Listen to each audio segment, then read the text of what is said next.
Endurance Cast. Aqui você tem um conteúdo de qualidade com quem conhece do assunto. Entrevistas exclusivas, convidados especiais, discussões de artigos e muito mais sobre todo o esporte de endurance. Apresentação: professor Sandro Rodrigues. Endurance Cast. Confira. Salve, salve amigos do Endurance Cast. Estamos de volta para mais um episódio da quinta temporada. Vixe, 2026, não sei se é sexta ou quinta, agora até eu me confundi. Mas o que importa é que é mais um episódio muito especial para trazer aqui papo sobre esporte, sobre a vida. E esse podcast caiu no meu colo aqui, né? Tenho certeza que foi Papai do Céu que trouxe aqui, porque muitas afinidades, né? Como meus convidados sempre são pessoas renomadas do meio esportivo ou também pessoas que têm muito a acrescentar nesse papo com vocês aqui, que transcende o esporte muitas vezes. E esse podcast eu acho que tem muito a ver com a minha vida, com muitas coisas que a gente já discutiu sublinear aqui no podcast, né? Então vai ser bom para todos os técnicos, atletas e pessoas como nós que ouvem nosso podcast. Tudo aconteceu quando eu estava indo tomar o meu café da manhã numa padaria que eu sempre, do lado de casa, sempre é minha terapia, né? Então eu adoro tomar o café, que acho que é poucos momentos que eu desligo da vida, tomo meu cafezinho, mas como minha esposa fala, né? Eu nunca saí para comprar alguma coisa e não voltei sem fazer amizade, né? Sem conhecer alguém. Chegando lá, tinha duas pessoas numa mesa que eu vi que já estavam ali com roupa de ginástica, que falava, e as pessoas que chegavam para cumprimentar tinha de ginástica, e começaram a conversar. Eu falei, eu fiquei olhando ali. De repente, eu percebi que essa garota que estava lá também tinha alguma coisa especial assim nela, né? Daí eu olhei assim e falei, com licença, você também você é deficiente visual, né? Ela falou sim. Eu falei, nossa, que legal. Aí já deu milho para bode, né? Aí virou motivo para a gente conversar ali. O meu cafezinho, que normalmente dura 15 minutos, durou 1 hora, com o maior prazer, porque essa moça linda, maravilhosa, e a mãe dela, que foi muito legal também, a gente ferrou num papo lascado ali, tudo falando começamos a falar sobre a minha medalha de ouro paralímpica, né, com a seleção de futebol de 5, né, ou futebol de cegos, né, que eu tive a honra de ser o chamador, o preparador físico, né, e também culminou com o meu mestrado, meu doutorado, que trabalhei com necessidades especiais e esporte. Então é um prazer ter com vocês aqui hoje a Júlia. A Júlia é uma garota, depois eu vou falar um pouco mais dela, né? As afinidades que nós tínhamos também, que depois eu descobri que eu já conhecia ela, assim, né? Pelo pai dela, pela televisão, mas eu queria que a Júlia se apresentasse e falasse um pouquinho dessa história, né, Júlia? Porque às vezes as pessoas tratam com um tabu enorme por falar que é deficiente visual, que é cego, e eu aprendi com a seleção paralímpica que é só mais um porém, como eu tenho os meus porém, e cada pessoa tem o seu porém. Muito bem-vinda, obrigado pela sua participação, e vai ser um papo especial. Fala um pouquinho da sua vida aí e se apresenta para a turma. Olá, pessoal. Eu sou a Júlia Rodrigues. Primeiro de tudo, agradecer ao Sandro por esse convite maravilhoso de poder estar falando um pouco sobre vida, esporte, inclusão. E eu me sinto muito feliz por poder estar aqui hoje, né? Nasci no mundo do esporte. Meu pai é o Roger, né? Ele, por muito tempo, foi jogador de futebol, jogou em grandes times. Quem acompanha o futebol conhece a Ponte Preta, o Corinthians, né? O São Paulo. E acabei crescendo nesse mundo de atletas, né? Meu irmão também é apaixonado por esporte. E eu, enquanto deficiente visual, fui descobrindo as coisas que eu gostava, que eu me sentia bem, né? Demorou para eu sair do sedentarismo, mas quando eu saí, eu descobri que foi a melhor mudança que eu fiz na minha vida, né? Então, existe sim alguns tabus que a gente fala sobre falar que você é cego, né? Algumas pessoas com deficiência não gostam, né, de ser chamado de cego. Eu não tenho problema, né? Para mim, deficiente visual, cego, não tem problema. Mas existem sim algumas pessoas que não se sentem bem, né? E quando a gente se conheceu, eu e o Sandro, ele me abordou de uma forma muito legal, muito respeitosa, e aí a gente já viu que a gente já tinha muita coisa em comum, né? Ele com o contato com o futebol dos cegos, eu, né, crescendo nessa vida de atletas, crescendo nessa vida rodeada por futebol, né, a gente viu que a gente tinha muitas coisas em comum, né? Para vocês saberem um pouco sobre mim, eu sou estudante de psicologia e professora de inglês, e vai ser um prazer falar e acrescentar, somar para vocês aqui hoje. Que legal, Júlia, muito legal. Então, eu gostaria que a gente começasse abordando um mini resumo da minha dissertação de mestrado, né, que eu estudei multideficiências, mas em especial as deficiências visuais, porque eu acabei culminando com o meu trabalho na Seleção Paralímpica, e se tivesse que sintetizar a minha dissertação em uma frase, assim, eu falava que a deficiência muitas vezes está muito mais em quem está de fora do que em quem está de dentro, né? Então, assim, a deficiência visual é só um detalhe, como tem pessoa que tem o pé cavo, como tem pessoa, né, que tem uma deficiência tátil ou qualquer outra, assim. Então, tanto é que as pessoas que me entrevistavam, Júlio, quando eu ia falar da seleção, elas perguntavam, o que eles fazem? Meus atletas, eu falei, olha, eles treinam musculação, eles treinam velocidade, eles treinam força. Por coincidência, é exatamente o que todo mundo faz, nada de diferença. Eu só adaptava o contexto para que eles pudessem se desenvolver. Então, você pensa assim também, como que é? Fala um pouquinho desse contexto da adaptação, porque às vezes o tabu está muito mais de quem está de fora do que quem está dentro, né? Com certeza, Sandro. Eu estava lendo a sua dissertação, e tem uma frase da Heller que ela me chama muito a atenção, que a gente estuda na psicologia também, né? Que é uma frase que ela fala que é muito cômodo o preconceito, né? Às vezes, a gente se coloca numa condição de ter preconceito pela comodidade. Isso se aplica muito na deficiência visual, né? Esses dias, eu gosto de compartilhar algumas histórias, vocês sempre vão ver eu compartilhando algumas histórias, né? Mas esses dias eu fui fazer uma aula de Pilates. E aí eu cheguei, eu mandei uma mensagem, né, para o estúdio, e a professora falou assim, olha, essa professora ela nunca trabalhou com deficientes visuais. Ela falou que ela não sabe se ela consegue trabalhar, né? E eu falei, olha, então, vamos falar para ela tentar, né? Porque vai que dá certo. Né? Então, gente, é questão de adaptação, é questão de tentar. Deficiência não é uma doença, é uma questão de desenvolvimento. E toda vez que uma pessoa tem uma deficiência, ela tem que buscar alguma forma de se desenvolver de outra maneira. Então, por exemplo, no meu caso, né, eu não tenho a visão e o olfato. Então, o meu tato, a minha audição, são muito bem desenvolvidas, né? Muito bem desenvolvidas. Paladar também. Porque se a gente não tem certos sentidos, a gente precisa que seja desenvolvido os nossos outros. E isso vai também para os nossos professores queridos, né? Os professores, os treinadores, os coaches, né? Que tanto ajudam as pessoas sem deficiência, precisam entender que se chegar alguma pessoa com deficiência na sua mão, ela pode fazer as mesmas coisas, talvez com limitações, mas tudo adaptado sai de uma forma incrível.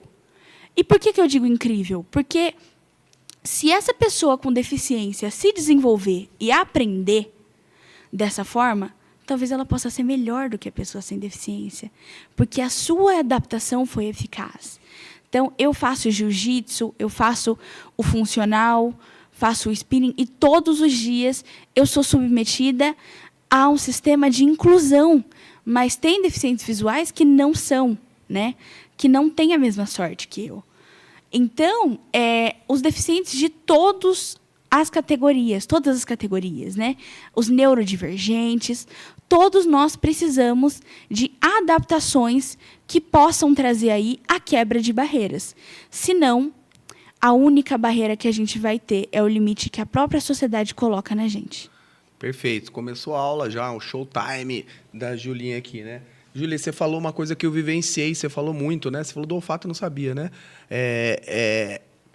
Quando eu estava na seleção, então você falou dos outros sentidos, então eu entrava no quarto dos atletas e não falava nada. Então, pelo meu caminhar, o barulho da sandália, do chinelo, do meu tênis no chão, ele já falava o Sandro, e eu ficava assim. Então, assim, se por um lado, na visão, você tem um déficit ali, né? em outros sentidos, vocês dão um show de bola na gente, né? Então, eu queria que, se você tem algum exemplo latente aí, que as pessoas se surpreenderam com seus outros sentidos, ou no dia a dia, o que as pessoas se surpreendem e que não esperam que são esses superpoderes nossos aí, né? Olha, eu tenho muita história legal sobre isso, mas eu acho que uma que me marcou muito foi quando eu era pequena, né? Eu tinha ali uns 5, 6 anos de idade. E foi muito engraçado, porque tudo é uma descoberta, gente. A deficiência, ela é uma descoberta. Eu sou deficiente visual total de nascença, né? E meus pais sempre me criaram com muito carinho. Mas eles ainda estavam aprendendo, né, essa questão dos sentidos desenvolvidos, né? E aí, um dia, o meu pai perdeu o celular. E eu lembro que era noite, era umas 2 horas da manhã. E o meu pai desesperado. Eu perdi o celular, cadê meu celular? Não sei onde que eu acho. Gente, foi tão engraçado. Eu escutei o celular dele vibrar. Falei, papai, tá lá na direita. Ele, direita aonde, menina? Papai, vai lá no closet, tá lá. Né? Aí ele foi no closet, abriu a porta. Gente, pensa num mundo de roupa. Tinha umas 3 camadas de roupa. Tinha umas 3 camadas de roupa. Não me perguntem como é que ele perdeu o celular ali. Né? Tinha umas 3 camadas de roupa. E ele falou assim, não é possível. Ele achou o celular ali. E ele falou assim, como é que você ouviu? Estava tendo festa no vizinho. A casa barulhenta. A TV ligada. E eu falei, papai, eu achei, mas nem eu entendia como é que eu fiz isso, né? E aí, depois de um tempo, descobrindo as habilidades que vêm com a deficiência, que vêm com o desenvolvimento integral do ser humano, eu pude entender que isso é uma coisa que é normal para nós. E o ser humano tem uma capacidade incrível de adaptação, né, em qualquer contexto, né, Júlia? A gente pensa aquelas pessoas que não têm ou não podem usar as mãos, a gente vê alimentando com os pés, né? Claro. Então a gente pensa, é impossível, porque seu pé só não tem treino para isso, né? Então, assim, você põe um tênis, e hoje em dia muito menos, que as crianças não ficam descalças na rua, você imobiliza seu pé. Exatamente. E tem esse contexto. Agora, outra coisa, Júlia, que assim, na melhor das intenções de uma educação mais ortodoxa, tradicional, que eu via, nas melhores das intenções, aí eu posso fazer até um paralelo quanto às APAES, né, essas coisas assim. Então, tinha uma boa intenção de inclusão, mas que acabava excluindo, né? Então, na verdade, o contexto da minha dissertação, da minha tese, também tem isso, né? De levar o deficiente para a escola. Eu não gosto desse nome, né? Eu critiquei na minha tese normal ou comum, né? Ou cotidiana. Então, o que é inclusão, às vezes você quer provocar uma inclusão, mas você acaba excluindo, criando uma coisa só para deficientes visuais. Então, quanto mais você envolve as pessoas com qualquer tipo de deficiência, e volto a insistir, né? Quem não tem algum tipo de deficiência, o que é deficiência, né, para a gente falar? Quando você envolve num consenso, num espectro mais amplo e com as pessoas baixarem a guarda de se defender e tende a todo mundo evoluir, isso é muito melhor para vocês, não é? Muito, é muito melhor, porque é o que eu sempre falo, assim, sempre quando eu estou dando alguma aula ou alguma palestra, eu sempre falo, gente, inclusão é sobre entender a pessoa. Entender a necessidade do outro. Porque, assim, infelizmente, Sandro, existem instituições inúmeras, né? Existem pessoas, existem métodos que ele fala assim, vamos lá, a gente vai pregar a inclusão, né? A gente vai trazer o deficiente aqui, e é dessa forma. Aqui sempre tem braille, aqui sempre tem apostilas em braille. Gente, tem deficiente visual que não usa o braille. Isso não é inclusão. Inclusão é entender aquele que você trabalha. Então, é o que eu falo. Eu tenho o prazer de trabalhar com alunos idosos. E antes de eu falar, eu vou muito calmo com você, eu vou muito lento, porque o seu desenvolvimento, a sua memória pode ser um pouco mais baixa. Não. Eu vou falar, olha, qual que é o ritmo que você gosta? Qual é o método que você gosta? Você se sente bem desse jeito? Quantas revisões você quer? Porque, gente, não é só no inglês, é na vida. A vida, a gente precisa entender o nosso próximo, né? Então, quando a gente fala sobre inclusão, a gente precisa entender em que medida incluir. e no que incluir.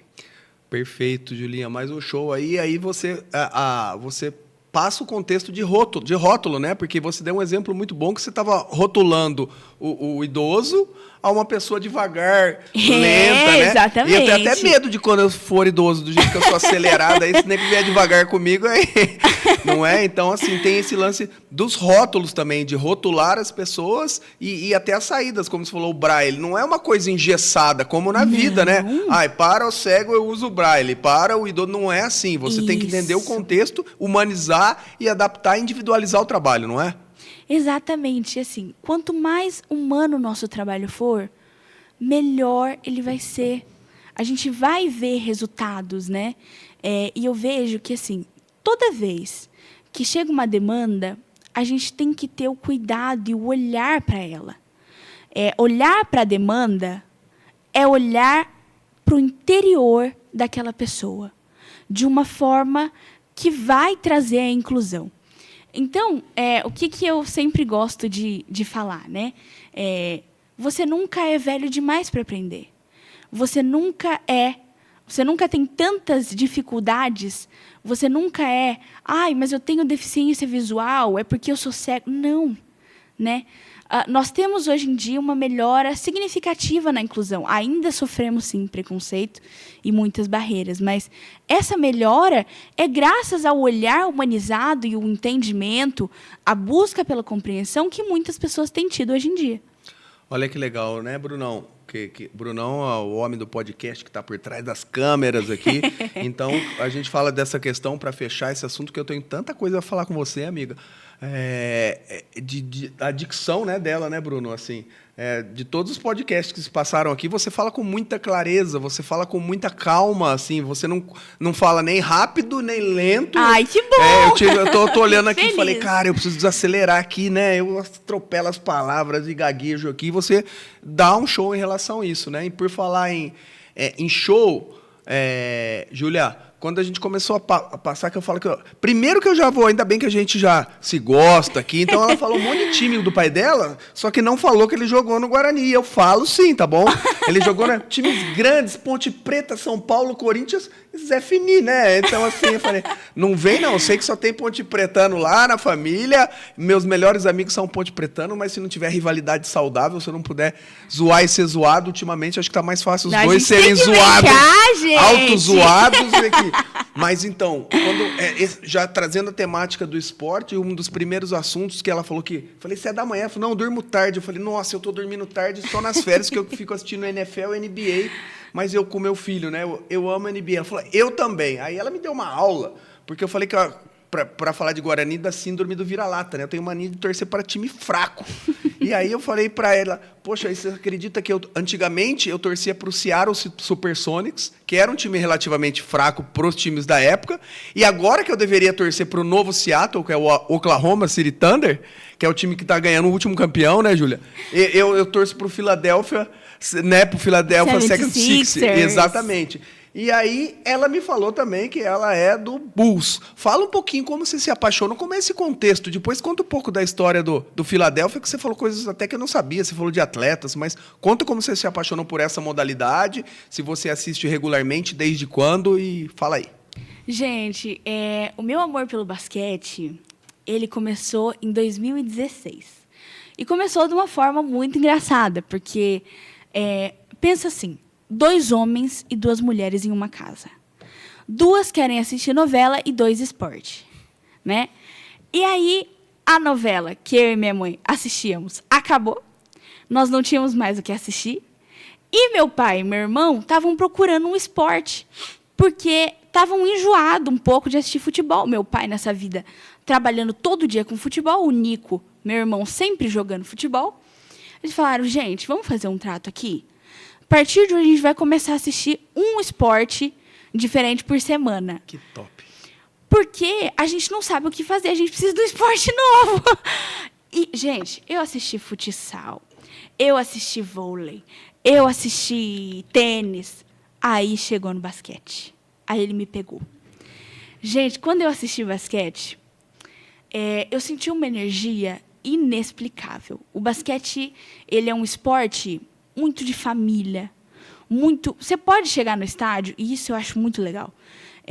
Eu vou assistir basquete há 9 anos nos Estados Unidos e eu sou apaixonada, né? E eu chego lá e eu entro com a camisa do meu time, entro com a camisa do Bulls, né? E quando eu vejo, um torcedor do Philadelphia me cumprimenta. E aí, veio aqui assistir o jogo. Que gostoso, sorte para os nossos times. Gente, olha que bonito se isso acontecesse aqui no Brasil. Olha isso. Então, nós somos humanos acima de tudo, né? Então, olha que gostoso torcer junto, né? Nós estamos contra, mas ao mesmo tempo nós estamos torcendo, né? Nós somos torcedores e é isso que me trouxe a paixão do basquete. Esse ato de torcer gostoso, limpo, né? Essa forma de torcer que vê mais o time seu do que propriamente atacar o outro, né? A gente vê tanta violência dentro do esporte, não só aqui em Campinas, no Brasil inteiro, né? Infelizmente, o basquete me trouxe essa paixão pelo esporte, pela facilidade de entender o esporte, por eu ser apaixonada pela cultura americana desde pequena, né? Eu sou apaixonada música internacional, tudo relacionado à cultura americana, e por esse modo de torcer. Nossa, olha que legal, né? E você falou assim do basquete nesse contexto, e é uma coisa exclusiva com a NBA ou a modalidade em si, né? Porque assim, o americano sabe fazer mesmo, né? E vira um esporte à parte, né? Porque assim, é mal acostumado, igual eu falo, eu sempre tive carro manual, mas depois que eu dirigi um carro automático, eu nunca mais achei graça no carro manual. Então, sua paixão é pelo basquete, mas também a NBA tem um quesinho a mais, alguma coisa ali, né, Júlia? Tem, com certeza, né? A NBA, ela se estabeleceu de uma forma muito grande. Então, quem ia acompanhar a NBA ia acompanhar os astros, ia acompanhar o seu time do coração. Então, eu acho que o basquete, a cultura, na verdade, acho que não só a NBA, né? Vamos recapitular aqui. Então, vamos voltar ali para o início do basquete. Como é que o basquete surgiu? Eu acho que o basquete inteiro, em geral, é assim, né? O basquete ele surgiu como se fosse um acampamento de férias. Ela surgiu numa igreja. Então, tinha um missionário. E esse missionário ele queria criar um esporte que as pessoas pudessem pregar a palavra de Deus e jogar um esporte ao mesmo tempo. Mas a intenção dele não era só religiosa. A intenção dele era tirar os meninos das drogas, das ruas, né? O verão, naquele tempo, era muito violento, porque as crianças não estavam na escola. Os adolescentes não estavam na escola. Então, eles precisavam de algo para fazer. E o basquete veio com esse propósito de união. Então, ele criou o basquete e os meninos se apaixonaram pelo esporte. Ficaram doidos pelo esporte. Não queriam mais saber da criminalidade da rua. Queriam agora treinar o basquete. E o basquete veio com isso. O basquete veio para unir e tirar certos estigmas que a gente tem que envolvem o esporte. Sensacional. Eu estava levantando meu queixo aqui no momento, quando você estava dando essa aula, né? Que caiu meu queixo, que você falou da história do basquete. Eu peguei ele aqui no chão, mas já coloquei ele no lugar. E assim, faz todo sentido, né? Quando você fala desse contexto do surgimento do basquete, por ser uma coisa de uma população mais simples, assim, até hoje, né? Do negro em si, né? Então tem tudo a ver com esse contexto que você explicou. E aí, brevemente, para a gente mudar das 182 mil temáticas que eu quero abordar com você aqui, para fechar o basquete, e a paixão pelo Bulls surgiu como? Você foi enviesada por alguém do tempo que viu o Bulls bom? A culpa é do Jordan ou o que aconteceu? Conta aí. O que aconteceu, na verdade, foi eu comecei torcendo pro Golden State, porque a gente... Foi o primeiro time que nós assistimos, foi o primeiro jogo que nós assistimos, né? E aí eu comecei a chegar na escola e meus amigos, modinha, time modinha. Mentira, gente, eu amo o Golden. Minha mãe é torcedora do Golden. Mas é o que as pessoas falam, por causa do Steph Curry, né? Então não tem jeito. A gente não tem como escapar muito. Vocês, torcedores do Boston, né? Vocês não têm como, não têm para onde correr, vocês têm 18 títulos. Então, eu comecei a torcer para o Bulls quando eu vi que eu falei, olha, eu preciso de um time que tem história. Eu quero um time que teve um astro e que eu quero ver ele se levantar. Então, eu não quero um time clássico, eu quero um time que tem história. Eu não quero um time clássico no sentido de moda, no sentido de agora o Oklahoma City Thunder, ele tá super bem, né? Então agora o Shea detona, todo mundo sabe super bem. Eu queria um time com história, então foi por isso que eu escolhi o Chicago Bulls. Olha que coisa maravilhosa, né? Então, assim, a empatia minha com a Júlia vai, assim, a gente tem, então, já vi que ela também é essa síndrome do Robin Hood como eu. E coitada, porque, assim, faz 40 anos que eu estou esperando acontecer esse milagre no futebol comigo, de o gigante se levantar, e o gigante tá cada hora mais enterrado, o gigante verde lá embaixo, que eu estou sofrendo, hein? Que esse trem aqui, mas sensacional. Julinha, e fala um pouco, na sua apresentação aqui você já falou um pouco, o seu contexto com o esporte, você já praticou diversas modalidades ou não, e agora você está empenhada mais eu vejo lá no seu Instagram você fazendo as aulas de bike, né? Aula de funcional também, você falou um pouquinho do jiu-jitsu, né? São essas modalidades que você vivenciou, quais foram as dificuldades que você sentiu vivenciando? Tem muita gente que te estranha, que olha diferente, tem professor que entra em parafuso, que fala, e agora o que eu faço da vida? Conta um pouquinho desse contexto seu, dessa vivência sua com o esporte. Tem, gente, tem. Os meus pais, eles sempre falaram, a gente vai te criar para o mundo. Então, a gente nunca vai impor uma barreira com relação à deficiência para você. E, gente, eu sou uma menina muito extrovertida, que ama fazer de tudo. Então, eu já fiz teatro, já fiz aula de música, já fiz de tudo um pouco, né? E com relação ao esporte, eu comecei no jiu-jitsu em 2016, por conta do Nico, meu irmão.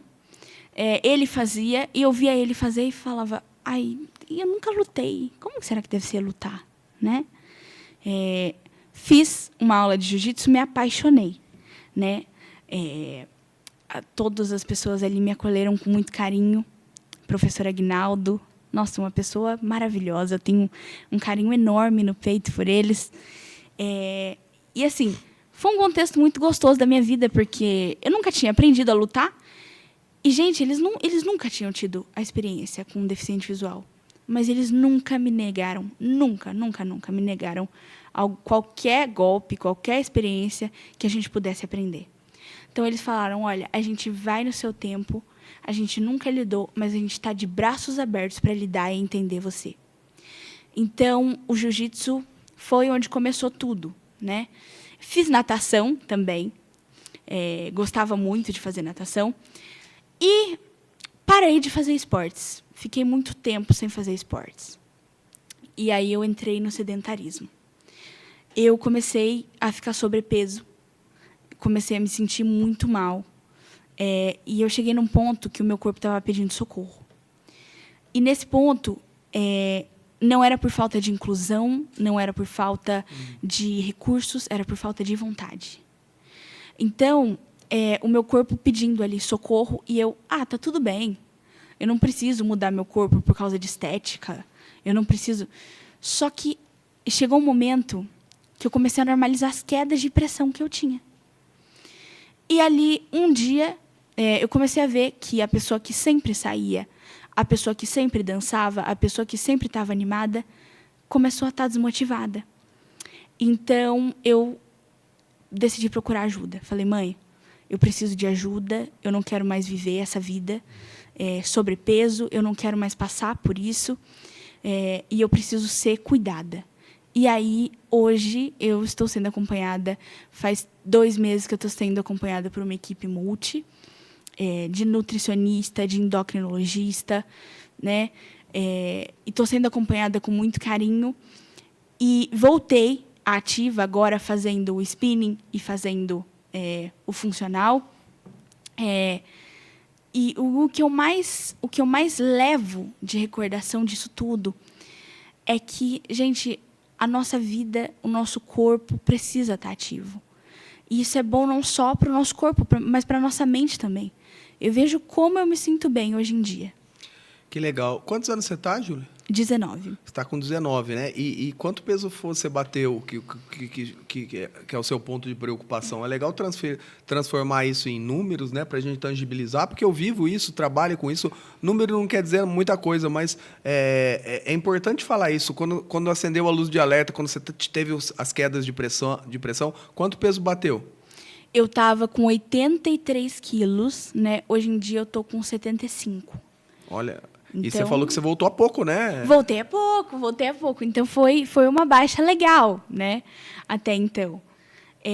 Mas aí você falou contra os professores Verdade.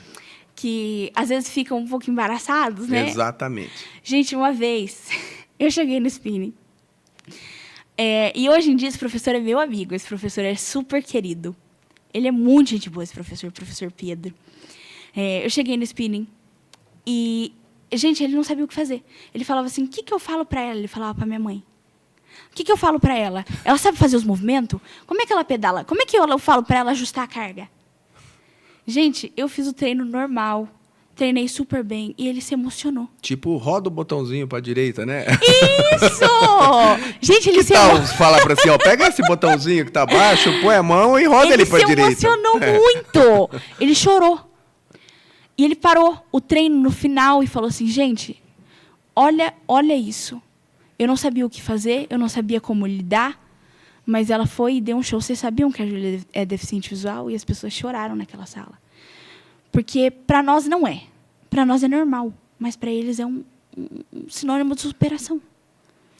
Sensacional. E isso é bonitinho, mas é ordinário também, não é, Júlia? Porque, assim, essa história não comove, mas não era comove porque é um país subdesenvolvido, né? Porque não tem essa estrutura para isso. Eu vivo isso todo dia, porque minha mãe é homenageada todas as manhãs quando eu vou pedalar no Swiss Park ali, e eles acham que a ciclovia é um local para treinamento, e ali é passeio, e eu, inclusive, na velocidade que eu treino, eu não posso andar na ciclovia, e todo dia eles xingam a minha mãe. Então, não adianta eu ficar com raiva dessas pessoas, porque é cultural o problema, né? Então, assim, eles nem sabem, eles têm certeza, e talvez se eu não pedalasse, eu estaria xingando os caras que pedalam também.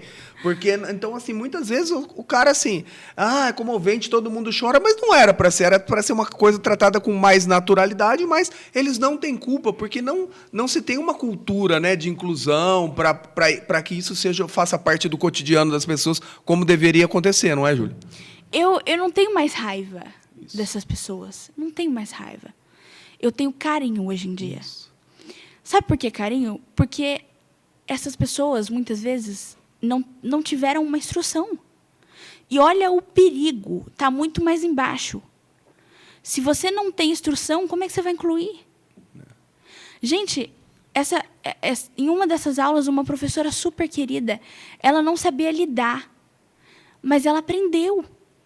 E fez com todo o carinho que ela sabia, com o básico que ela sabia, ela tentou me incluiu com graça. Agora, eu falo para você, existe vontade e existe o preconceito. Então, tem pessoas que nem vontade têm de incluir. Isso. Mas tem pessoas que não sabem. Isso. Tem pessoas que não sabem e precisam de conhecimento. E se você, deficiente visual, e se você, pessoa que mexe com inclusão, não ensinar, o que vai ser de nós? Entendeu? Sensacional. Mais um show, uma aula. E já que é para dar aula, Júlia, vamos formatizar, Júlia, essa aula aqui. Porque, assim, o que o cara que tem boas intenções, a pessoa, e encontra um deficiente na rua ou na padaria, como eu te encontrei, né? Como que essa pessoa pode chegar, perguntar ou ajudar? Porque eu vejo muitas pessoas, como é cultural, eu não sei se eu dou o braço, se eu encosto nela, mas se eu posso encostar assim... tangibiliza isso pra gente, né? Então, o que seria o sonho de consumo quando uma pessoa quer ajudar ou quer se aproximar de alguém com deficiência, porque isso pode ajudar tanto as pessoas que têm deficiência, quanto a maioria das pessoas que querem chegar. O que ela faz? O que você acha qual o approach ideal? Muito legal essa pergunta, viu? Porque eu recebo isso todo dia. Primeiro, a gente tem que ter alguns cuidados. Seguinte, o deficiente visual, acima de tudo, ele é uma pessoa, um ser pensante, um ser que tem opiniões, um ser que tem vida. Então, se esse deficiente visual estiver acompanhado por outra pessoa, não pergunta para outra pessoa. Pergunta pro deficiente. Gente, eu chego no salão, eu chego no spa, que eu vou todo mês. Olha, isso dá raiva, gente, porque não tem como. Chega uma pessoa e fala assim para minha mãe, o que ela quer? Qual tipo de massagem que ela quer? Ela já fez massagem? Ela já fez esse procedimento? Minha mãe, eu não sei nem o que ela vai fazer hoje, que é ela que escolheu. E, gente, é isso. Primeiro de tudo, o deficiente visual tem boca, e tem pensamento, e tem mente. Então, nós estamos aqui para te responder, e nós podemos te responder muito bem. E não grita também, né? E não grita. Você tá me ouvindo? Olha aqui! Né? Gente, segundo, o deficiente visual tá com cão-guia? Né? Eu tô com a Popó aqui no estúdio. Né? Eu tô com a Polly aqui no estúdio, minha labrador, minha cão-guia. Lindeza da minha vida. Se você chamar, ela vem? Vem. Ô, Bruno, dá pra filmar aí? Pode ir. Cadê? Cadê, pô? Pode ir. Ó, Resistência Podcast fazendo escola, tá chegando. Vem cá. Ah, gatinho, vem cá. Então, Ó. essa aqui é a Popó. Né? Filmou aí, Brunão? Ah, não. Então, depois a gente põe as fotos e anexa aí. Isso. Mas é só para saber que veio acompanhando e é Isso. ótimo, já pode continuar discorrendo aí, já fala um pouco mais que eu já ia perguntar disso, aí ganha tempo sem a minha pergunta com a sua resposta. E aí? Então, gente, se o deficiente visual tem um cão-guia, provavelmente ele não precisa de ajuda de locomoção. Mas, se ele precisar, você pode chegar, você pode encostar. Ou você pode só falar baixinho. Oi, tudo bem? Você precisa de ajuda? Você precisa ir para algum lugar? Porque, às vezes, pode ser um lugar novo e o cão-guia não está rastreando o lugar. Né? E aí você pode falar. Não precisa pegar na mão dele. Só encosta para ele saber que a sua presença está ali. Se apresenta, fala o seu nome e se direciona. Fala assim, olha, eu posso te ajudar? Você precisa de ajuda? Primeiro pergunta se ele precisa.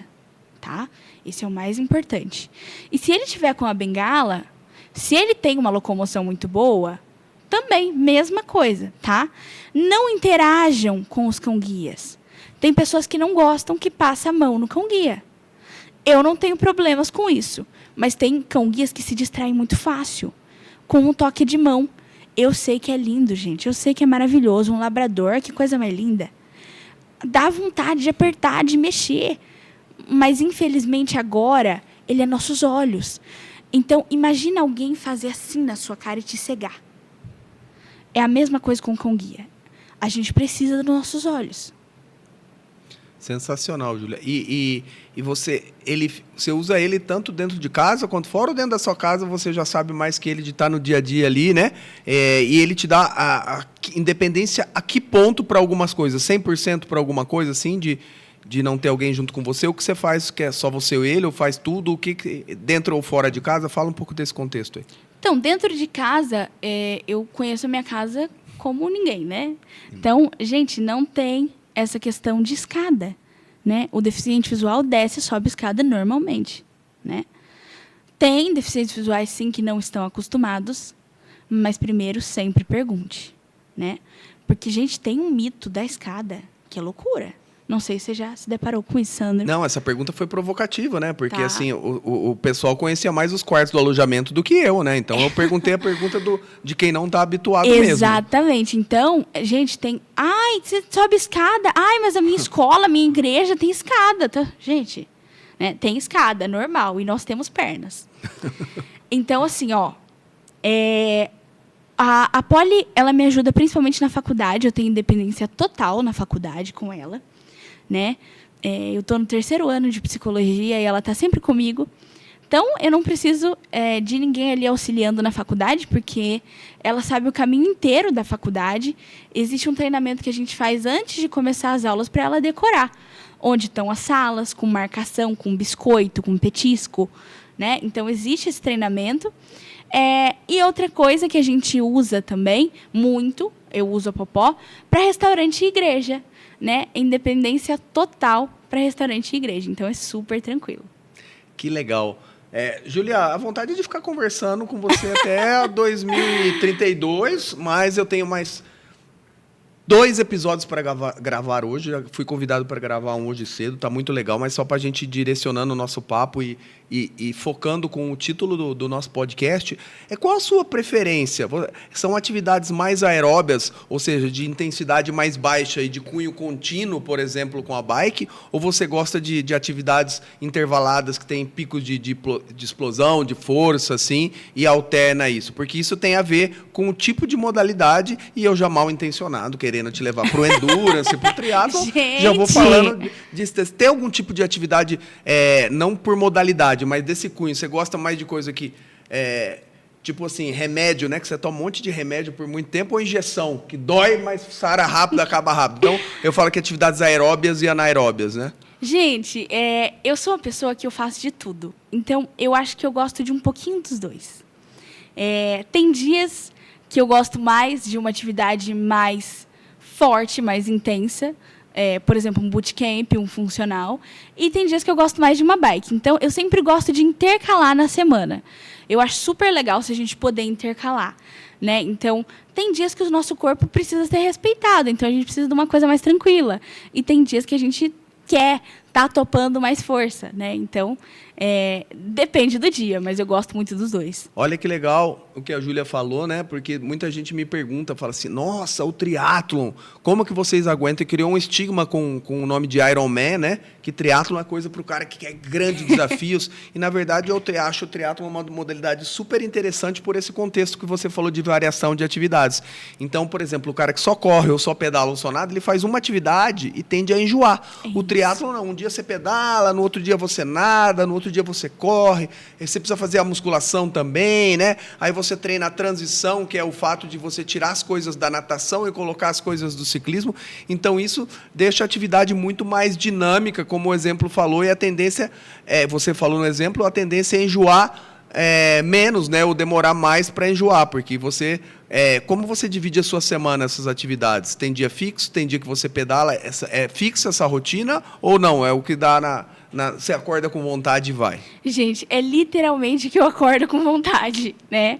A gente está fazendo um desafio, eu e minha mãe, e eu sou muito grata pela minha mãe, porque ela tem sido um divisor de águas na minha vida, porque ela tem me dado força todos os dias para continuar, tem me levado para fazer os exercícios.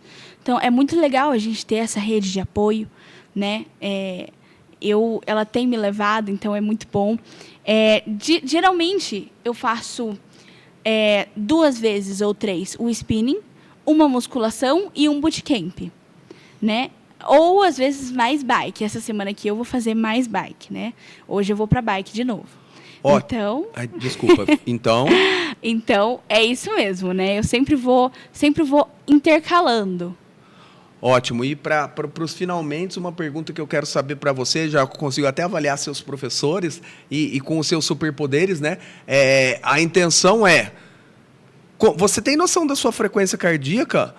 Porque eu acho que é um dado importante para você trabalhar no spinning, por exemplo, nas aulas de bike. Você trabalha com a tecnologia ao seu dispor também, você monitora. E como que funciona essa interface com a sua deficiência para você ler essa frequência cardíaca? Tem um aplicativo, um software, ou você trabalha, os professores te orientam a trabalhar meramente com percepção de esforço para cada exercício? Olha, o spinning ele é uma modalidade muito livre. Então, o que eles sempre falam é respeitar os seus limites. Então, eu nunca monitorei os meus batimentos.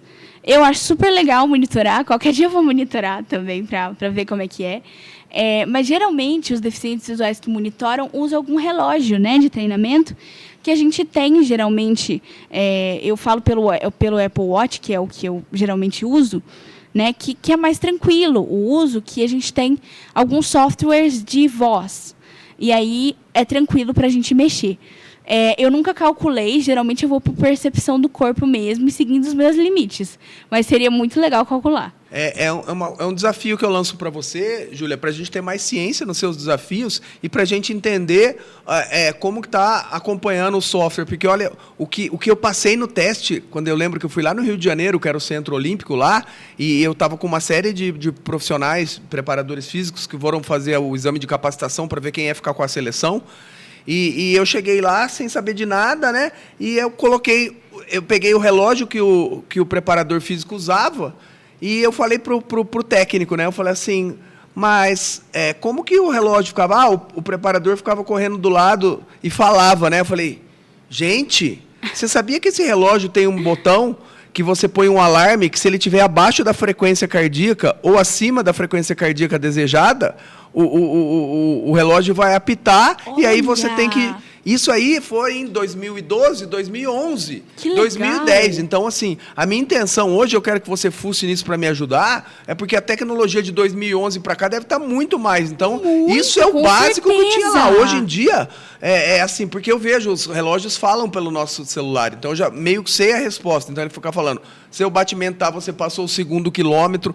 Então, põe esse desafio para a gente colocar pimenta no assento dos professores lá. Ó, vamos sim. Né, para você começar a acompanhar esses dados, que é muito importante, e assim a sua resposta vai ser muito mais rápida em relação ao emagrecimento, a condicionamento físico também, porque a gente trabalha com dados mais tangíveis, sendo que a percepção do esforço é validada pela ciência, é um dado legal, então. Mas também ficou o desafio por um próximo podcast. Claro. Então, para a gente vir falar aqui, já está marcado como que você lidar com essa tecnologia, porque eu quero trazer você para o Endurance, então dá para a gente pedalar, eu te passar o treino à distância pela frequência cardíaca, na esteira também para velocidade, dar uma fuçada nesse contexto. E eu queria te agradecer do fundo do coração e deixar livre para você uns 3 minutinhos finais para você fazer os seus agradecimentos, tiver alguém que te apoia, falar das pessoas que te apoiam e deixar uma mensagem final para aquelas pessoas que nos ouvem e que nos veem, nos escutam, que agora a gente está também no YouTube, no Spotify. Então, que você deixasse o recado final para essas pessoas que têm tudo mais que você para fazer atividade e está lá no sofazão, sentado, sedentário, esperando a saúde mental gritar também, porque, como você bem disse, a saúde mental está atrelada à saúde física. Fica à vontade, 3 minutos é seu. Um beijo no seu coração, sou seu fã.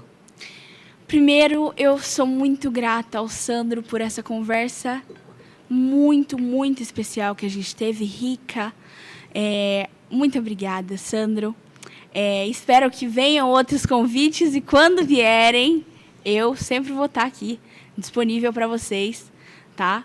E para vocês que me assistem, nunca parem de lutar pelos seus objetivos.